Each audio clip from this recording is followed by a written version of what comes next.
Hot off the heels of the Leica MEV1 announcement, I get a phone call from the team at Leica that they have another thing on the way. And so naturally, I'm asking them, do any of you in Wetzlar know how to take a break? They don't. This is the Q3 monochrome that was just announced. It's the first monochrome Q camera in the last 5 years, and it looks to take all the advancements of the Q3 to create what I think is the most compelling monochrome camera to date. I spent the better part of a week with this camera, and look, right off the bat, this is not a review. That's not nearly enough time for a genuine review. So consider this a first impressions where I'm going to talk about what the camera can do, what I was excited to test out, and who I think should be most excited about a camera like this. If I had to describe the Leica Q camera, I would say it is a premium point-and-shoot solution that is built for almost any environment. And each of those words carries as much weight as they possibly could. The Q series is made in Germany, and you feel that luxurious build as soon as you pick it up. It's not a pocketable camera by any means, but it is something that you can use one-handed. The optics feel larger than life, and it's something that's designed to be used in almost any kind of weather condition. Fans of the Q series have a lot to celebrate. With 2023, they had the Q3. In 2024, you had the Q3 that brought a perspective that many just didn't see coming. And now with this release, you have monochrome photography that sits at the heart of a Q experience. It's never been a better time to be a Leica Q customer. For those of you that might be wondering, why black and white? Well, look, black and white photography, it is something that stands the test of time. It adds a timeless character to photography. And for the people that are really good at it, well, it creates this layer of abstraction that sort of elevates a story within an image. Or it could serve as a crutch for many individuals that just aren't comfortable with editing color. Whatever the case may be, whatever that motivation is, there is an audience for a black and white camera, for these people that don't touch color, don't care for color, never want to interact with color, don't want to print in color, don't want to share in color. So what happens to a camera when you remove all the color? Well, it turns out you get better black and white images. Beyond the obvious removal of color from your images for a monochrome result, this camera, because it doesn't have that optical low-pass filter and that Bayer filter, you have a sensor that is better at gathering light. It's only recording luminance instead of recording a red, green, and blue channel. And as a result, you're just going to get cleaner results. At any respective ISO to its Q3 counterpart, you're going to see better performance and better light gathering. You're not just getting monochrome images, you're getting the best version of that. And that's what I'm excited to test out in a future review. Now, those of you that are unfamiliar with the Leica Q3, let me talk about the specs here because a lot of them are the same. You have that 28mm f1.7 Summilux lens, the one that everyone is very familiar with and provides some incredible results. You have a 60 megapixel full frame monochrome sensor. It's not the exact same sensor as the M11 monochrome, but still something that's proving to be very capable in the field. It has that triple resolution technology that you're seeing from the latest Leica releases where you can shoot in 60, 36, or 18 megapixels. This is also a Maestro 4 processor camera, so you're gonna see a lot of those advancements that you've seen in the Q3, in the SL3 or SL3S, and especially with functionality related to the Leica Photos app. There's a macro mode on this camera that allows you to focus as close as 17 centimeters. There's a 5.76 million dot OLED EVF. The lens has a leaf shutter up to 1/2000th of a second. The native ISO ranges from 200 to 200,000. Like I mentioned before, you have that weather sealing and IP52 rating. On the back, there's a two-way tilting LCD. The camera is also capable of 8K video recording, and what's really cool is the camera also supports the Content Authenticity Initiative, meaning that you can securely encrypt your DNG files right in the moment. There's a lot on the table here, and it's not just padded marketing. When you consider that combination of content authenticity, macro mode, weather sealing, the leaf shutter in the lens, and something I should have mentioned earlier, dual base ISO for video recording, it all comes together for this very compelling offering. And add to this a monochrome sensor, it starts to feel something that's really unique in the market. How much value that brings to your journey, well, it really comes down to how, when, and where you shoot. With all those features in mind, the obvious question is, how does this camera perform? Well, if you're familiar with the Leica Q product, you can expect something that's very similar. With a Q3 monochrome, it's building off that Q3 silhouette. So the menus, how you navigate, how you create your favorite recipes, all of that is very intuitive. It's easy to set up and easy to use. It's a camera that you can use with one hand or two hands and doesn't feel like it's getting in the way. Because the viewfinder is off to the left, most of your face is still visible to your subject and just feels a little bit more personal than some mirrorless solutions. But even though this camera is sporting a very modest design, it really does deliver larger than life results. Whether it's an environmental portrait, a detail shot, a macro shot, or high-speed flash, you can squeeze a lot out of this camera. This lens, it does a lot of the heavy lifting, and it's kind of what earned this camera its reputation. But with that new Q3 silhouette, there's a lot of modern upgrades that make this an intuitive experience for users. The inclusion of the Maestro 4 processor and that advanced Wi-Fi chip is what allows this camera to perform so well when it's connected to your mobile device. The Leica Photos app really is the gold standard for companion apps for cameras, and with this camera, it performed flawlessly. What about autofocus? Well, with the removal of that color array, you lose the foundation, as far as I know, for phase detect autofocus. This is a system that modern cameras rely on for accurate focusing. So here on the Q3 monochrome, you only have a contrast-based autofocus system, which should mean that this performs significantly worse than the Leica Q3. Well, turns out I was wrong about that. Because of that Maestro 4 processor and some sort of Leica wizardry, the autofocus here is quite capable. When I was using it for most of my environments, it felt like it held up with the Q3, and most of the time it just felt indistinguishable. I'm gonna need to spend more time with this to see where the limitations are, but one of the limitations I did find is when I had multiple subjects in the same scene. That's when I noticed that this camera started to struggle a little bit with respect to continuous autofocus. And that makes sense. Multiple subjects, multiple faces, multiple eyes. This is a place where phase detect autofocus really shines. But for this camera to not have that mechanism, it still feels significantly better than a Leica Q2 product, and again, in a lot of environments, feels very close to what the Leica Q3 offers. Another feature that's valuable with the Q3 monochrome is that built-in optical image stabilization. At lower shutter speeds, this will kick in to make sure that you get an in-focus shot. So whether it's half a second or a tenth of a second, as long as you're holding your camera still, you're gonna make sure that that 60 megapixel full-frame sensor is giving you the best result possible. Going back to that Maestro 4 processor, we saw the advent of Leica Looks, right? Where you can connect your camera to Leica Photos app and download these JPEG profiles to create a special shot in the moment, right? With these unique color profiles. Well, what happens when you download those color profiles to a monochrome camera? Turns out it works, sort of.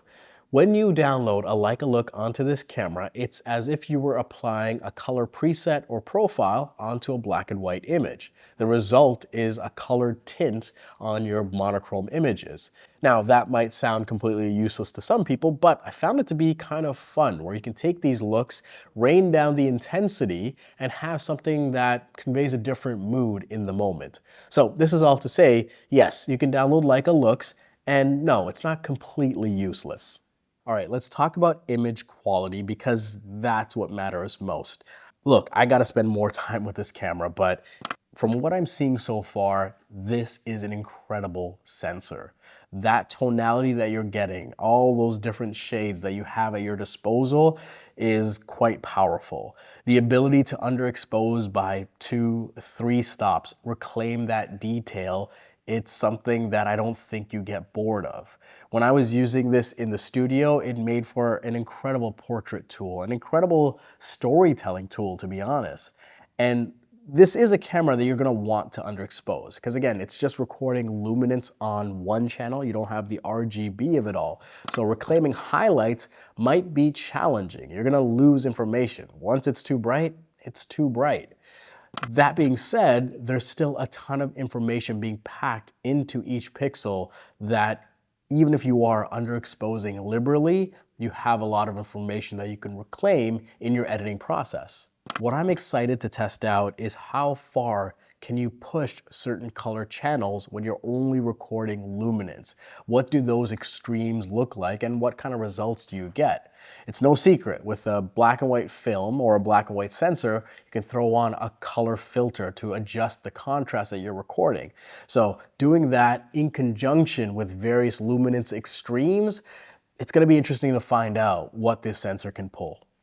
I've talked about the features, I've talked about the sensor and the performance. Let's talk about what else makes this camera unique. Well, notably, it has that content authenticity chip. This was first introduced with the Leica M11P. It was then brought into the Leica SL3S, and you have it now for the first time on a Leica Q product. And it means that you can securely encrypt your DNG file at the time of capture. So this is great for people that are working in reportage, in documentary environments, even in street environments, or people that just want to be able to have that confidence that the moment they are capturing is authentic to that time and place. What I appreciate with the inclusion on a Q product is that this is starting to feel like something that Leica is not gonna hold to a specific tier. It's something they want to make ubiquitous on all their major products moving forward. And that's just great for the ecosystem.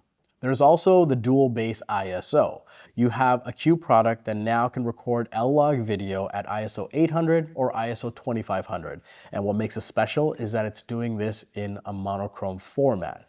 You know, this is something that was usually reserved for really high-end cinema cameras and their monochrome sensors, but you can now do it here. I'll admit, this is not the primary reason why someone is probably gonna pick up this camera, but it is a feature that I don't think should be ignored.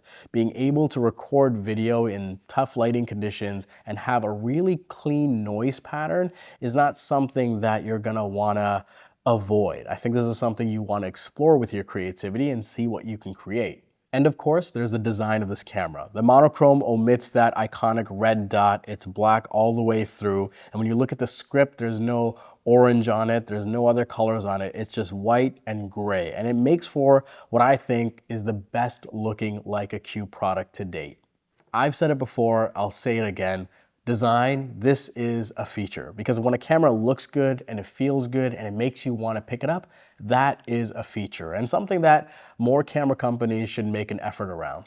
If I have to pick one thing that delighted me, that genuinely surprised me, I gotta go back to video. And it's something that, again, I think most people are gonna ignore, but being able to record true black and white video on a solution this small is really compelling. And it records up to 8K video.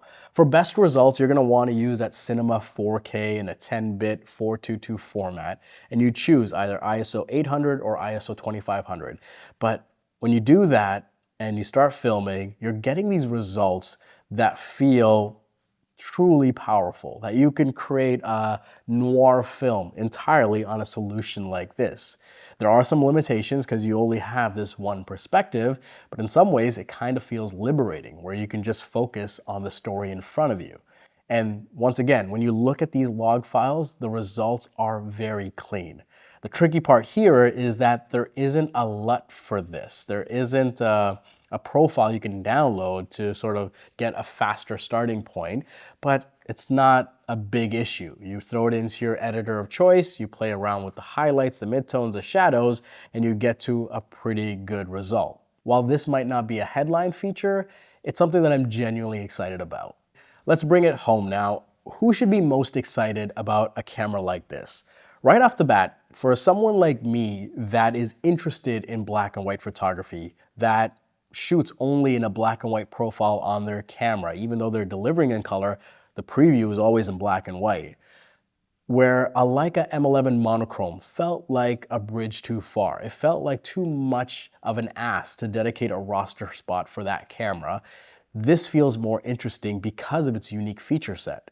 Being able to have an integrated lens, being able to have autofocus, the IP52 weather sealing, video functionality, a leaf shutter, all of that in this solution with the monochrome sensor, that feels like a more compelling offering because it's not just an M with a monochrome sensor, it brings some unique features that unlock new storytelling abilities. Who else should be excited about this camera? Well, if you truly live in a black and white world, I'm not talking about just shooting in black and white. I mean, you shoot in black and white, you print in black and white, you share in black and white, you study black and white photography, and it's something that you're genuinely trying to push the boundaries on.